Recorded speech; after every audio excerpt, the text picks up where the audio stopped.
Yan, marami pong nagtatanong kung si XRP ba ang susunod na Bitcoin. At kamakailan po ay nagbigay ng sagot itong si Ginoong Bitboy na kilala bilang isa sa pinakasikat na crypto commentator. Ang kanyang sagot ay simple pero intriguing. Yan, sabi niya, yes and no. Ibig sabihin may mga bagay na kayang gawin ni XRP na hindi po kayang gawin ni Bitcoin. Pero may mga limitasyon din. Kaya dito ay pag-uusapan po natin kung bakit naniniwala si Bitboy na may potensyal si XRP na tapatan o lampasan ang impluensya ni Bitcoin sa susunod na dekada. Kaya yan na nga, yung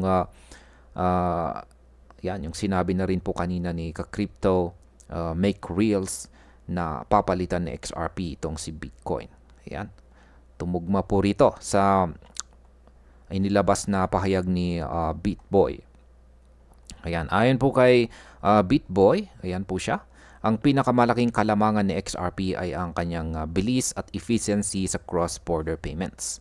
Gumagamit po si Ripple ng on-demand liquidity or ODL at ang XRP Ledger para mag-settle ng transaction sa loob lamang ng ilang segundo. Kung ikukumpara po kay Bitcoin na pwedeng tumagal ng ilang minuto at kay Swift na minsan inaabot ng ilang araw, sobrang layo po ng agwat ni XRP. Lalo pa itong pinalakas noong December 2024 nang inilaunch ni Ripple ang RLUSD na isang US dollar-backed stablecoin na nagbibigay po ng mas maraming real-world financial tools. Sa market, ang bilis at mababang transaction cost ni XRP ay pwede pong magbigay ng consistent demand na magtutulak pataas ng presyo nito. Ngayon paano po kung ikumpara ang market cap at saka token price? Ayan, mahalaga pong tandaan natin na hindi natin dapat ikumpara si XRP at Bitcoin base lamang sa kanilang presyo kada coin. Oo, si Bitcoin po ay nasa higit $116,000 at si XRP naman ay nasa $3 pa lamang. Pero ang mas mahalaga po ay ang market capitalization. Dito po nasusukat ang tunay na dominance sa crypto market. Sa ngayon, si Bitcoin pa rin ang nasa top spot pagdating po sa market cap, pero tuloy-tuloy.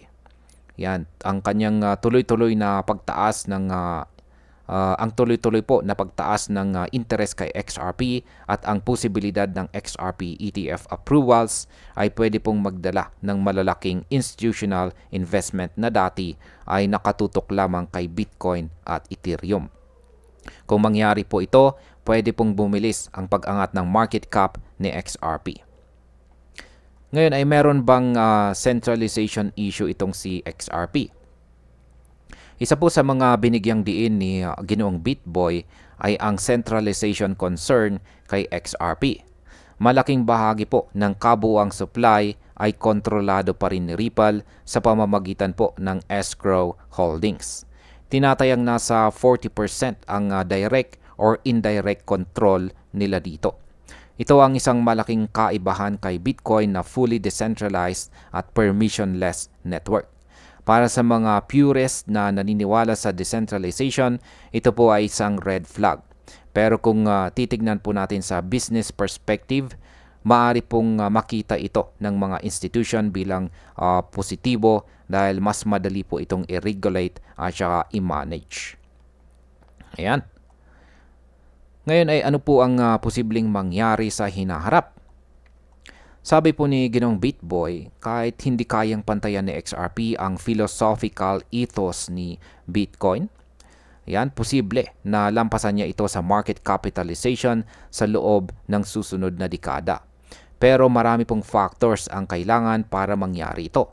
Kabilang po dito ang adoption ng RLUSD, tamang pamamahala ng escrow system, mas maraming institutional testing sa XRPL, at syempre ang launching ng XRP ETF.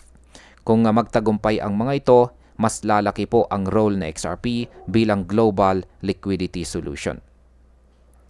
Sa market impact, ang sa moderate bullish ang sentiment po para kay XRP. Ang kombinasyon po ng regulatory clarity, potential ETF approvals at ang patuloy po na paggamit ng XRP sa cross-border payments ay nagbibigay po ng solid foundation para sa long-term growth. Kung makuha po ni XRP ang suporta ng mas maraming institution, posible pong magkaroon ito ng mas mataas na price floor at makakita po tayo ng steady upward momentum sa mga susunod na buwan. Ayan, ang opinion ko naman tungkol dito ay tama itong si Ginoong BitBoy. Yes and no ang sagot.